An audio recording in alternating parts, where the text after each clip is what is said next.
টিংখাঙৰ বামুনবাৰী চাহবাগিচা খেলপথাৰত কেন্দ্ৰীয় মন্ত্ৰী সৰ্বানন্দ সোণোৱালে নিৰ্বাচনী প্ৰচাৰ কাৰ্যসূচীত কৰে অংশগ্ৰহণ। টিংখাঙত গৰম হৈ পৰিছে পঞ্চায়ত নিৰ্বাচনী বতাহ। শাসকীয় দলৰ হৈ নিৰ্বাচনী ৰণত নামিছে ইজনৰ পাছত সিজন হেভিৱেইট নেতা। সোমবাৰে প্ৰাক্তন মুখ্যমন্ত্ৰী তথা কেন্দ্ৰীয় মন্ত্ৰী সৰ্বানন্দ সোণোৱালে টিংখাঙত নিৰ্বাচনী প্ৰচাৰ কাৰ্যসূচীত অংশগ্ৰহণ কৰে। বামুনবাৰী চাহবাগিচা খেলপথাৰত অনুষ্ঠিত হোৱা বিশাল প্ৰচাৰ সভাত কেন্দ্ৰীয় মন্ত্ৰী সৰ্বানন্দ সোণোৱালে মূল বিৰোধী দল কংগ্ৰেছৰ খুৰদাৰ সমালোচনা কৰে।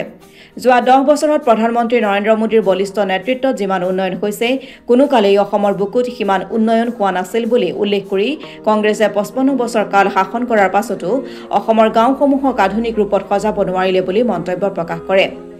তেওঁ লগতে কয়, আজি প্ৰতিখন গাঁৱত অন্ন, স্বাস্থ্য, শিক্ষা, বাটপথ, দলং, বিদ্যুৎ, আৱাসগৃহ, বিশুদ্ধ খোৱা পানী আদি প্ৰতিটো ক্ষেত্ৰতে বিজেপি চৰকাৰে সুবিধা প্ৰদান কৰিবলৈ সক্ষম হৈছে। মহিলা সবলীকৰণ, নিবনুৱাৰ কৰ্মসংস্থাপন আদিৰ ক্ষেত্ৰতো বিজেপি চৰকাৰে ভাৰতবৰ্ষৰ বুকুত এক দৃষ্টান্তমূলক উদাহৰণ দাঙি ধৰিবলৈ সক্ষম হৈছে। উল্লেখযোগ্য যে সভাত নিৰ্বাচনৰ প্ৰাৰ্থীসকলে সকলোৰে আগত আঁঠুকাঢ়ি সেৱা লৈ ভোট যুদ্ধৰ বাবে ৰাইজৰ আশীৰ্বাদ বিচাৰে। সভাত ৰাজ্যসভাৰ সাংসদ ৰামেশ্বৰ তেলী, মন্ত্ৰী বিমল বৰা, ডিব্ৰুগড় জিলা পৰিষদৰ সভাপতি দুলাল বৰা, অসম পেট্ৰকেমিকেল লিমিটেডৰ অধ্যক্ষ বিকুল ডেকা সহ বহু সংখ্যক দলীয় নেতাকৰ্মী উপস্থিত থাকে। পঞ্চায়ত নিৰ্বাচনত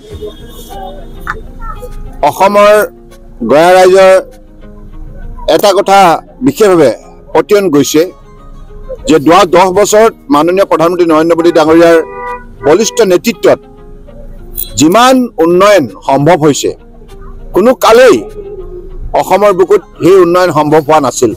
কংগ্ৰেছে 55 বছৰ কাল ৰাজত্ব কৰাৰ পাছতো অসমৰ গাঁওসমূহক আধুনিক ৰূপত সজাব নোৱাৰিলে।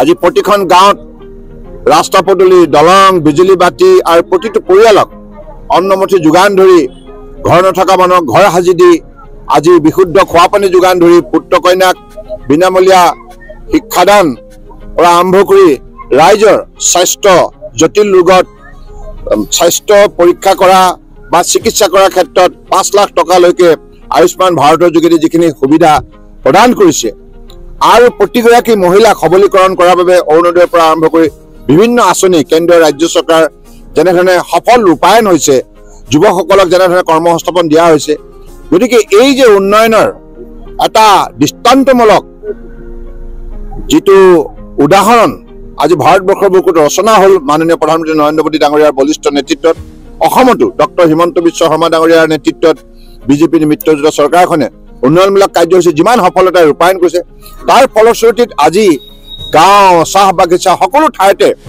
আধুনিক ৰূপত যাতায়াত আৰু যোগাযোগৰ পৰা আৰম্ভ কৰি বিভিন্ন অনুষ্ঠান গঢ় লৈ উঠিছে।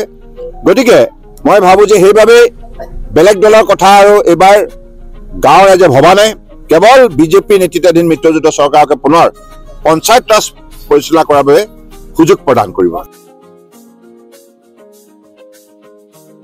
মৰাণৰ পৰা দীপু সোণোৱালৰ ৰিপৰ্ট, অসম টুডে।